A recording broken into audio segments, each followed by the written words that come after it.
Matt Walks, sports editor of the Emerald. With me as always is Isaac Rosenthal, the digital editor.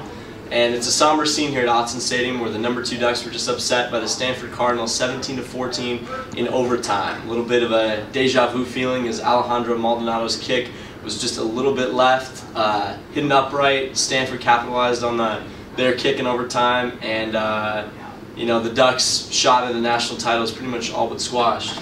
Yeah, it is, and you know, the deja vu, you know, the kick at the end, you know, it's understandable. It's deja vu is a good word for it, and Maldonado's going to shoulder a lot of the blame for it, and he's already started to receive a lot of criticism on Twitter. Some of you probably watching this, a little bit of part of that, and you know, I think that that's really entirely the wrong way to look at this game. The fact of the matter is, the Ducks were 4 of 17, Matt, on third down, and if you're 4 of 17 on third down, you're pretty lucky to even get to overtime, let alone win. And even in the overtime, after Maldonado's missed his kick, the Ducks forced a fumble when Stanford was on offense and couldn't land on top of it. So anytime you try and, you know, pinpoint, you know, one play in a football game, you're probably not looking at the big picture. And you know, this happens any time in any league at any level that a kicker misses a big kick.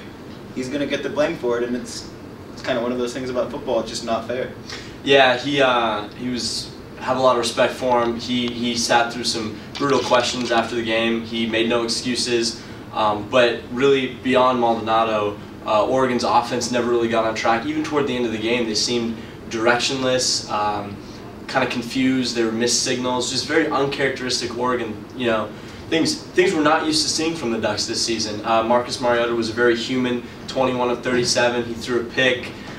Sort of had a similar game with Cardinals quarterback Kevin Hogan. He's also a freshman. And Hogan, he really impressed me.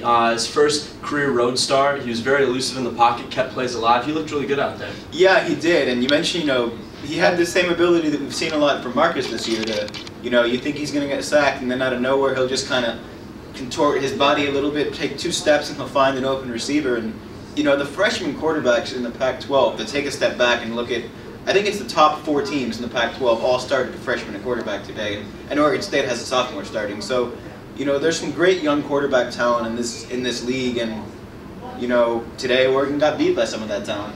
Yeah, offensive coordinator Mark Helford said it best. You know, that flat out Oregon got beat. There were no excuses. There were no schematic differences or changes that Stanford, no new wrinkles that Stanford threw to Oregon. They really just the Russian defense for the Cardinals just shut down Oregon and really controlled the tempo of the game. Yeah, they did. You know, it's a little bit when you look at this game of, you know, they are who we thought they were, to use that line. Yeah. You know, Stanford's run defense shut down Kenyon Barner. The Ducks didn't have a single 100-yard rusher on the game, and on the offensive side of it, you know, all the talk about time of possession, that, you know, the Ducks never really care because they always score more. Well, Stanford had the ball for 11 minutes in the 4th quarter, and in a game that was this close, you know, that's going to have an impact.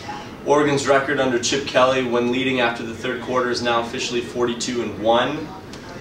Marcus Mariota finally got his first career loss. You know, the Ducks have a lot to think about as they look to rebound and play Civil War next week in Corvallis.